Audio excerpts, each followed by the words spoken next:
রাধে রাধে বন্ধুরা, তোমরা সবাই কেমন আছো? আশা করি ভালো আছো, সুস্থ আছো। আমিও খুব ভালো আছি। চলে আসলাম আজকে একটা নতুন ভিডিও নিয়ে। তো আজকে হচ্ছে ভ্যালেন্টাইন্স ডে, জানো তোমরা সবাই, কিন্তু আমরা সেদিনটা অতটা সেলিব্রেট করি না। কিন্তু আমার বর আমার জন্য দেখো কি গিফট দিল আমাকে, সেটাই তোমাদের সঙ্গে শেয়ার করছি।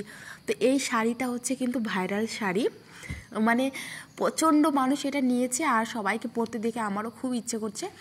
তো এটা আমার হাজব্যান্ড আমাকে দিয়েছে গিফট আর কি। তো মানে এত এত এত খুশি, তোমাদেরকে আর বলে বোঝাতে পারবো না। খুবই খুশি, এই শাড়িটা পরার নেওয়ার আমার খুব শখ ছিল।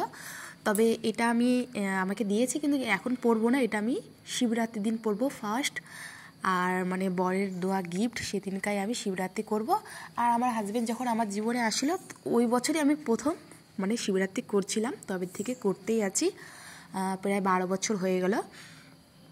তো কেমন লাগছে অবশ্যই কমেন্ট করে জানাইও কিন্তু। আর কে কোথা থেকে ভিডিওটা দেখছো সেটাও কমেন্ট করে জানাইও। হ্যাঁ, আরেকটা কথা, তোমরা কীরকম ভিডিও দেখতে চাও সেটা একটু আমাকে কমেন্ট করে জানাও, তবে আমি বুঝতে পারবো। আর এখন আমি বসে বসে কাপড় গুছাচ্ছি, কেন আমার প্রচণ্ড কাপড়, মানে আমি কাচি আর আমি গুছাই। আর মানে সব কিছু কাজকর্ম হয়ে গেলে না, আমাকে না চুপচাপ বসতে ভালো লাগে না।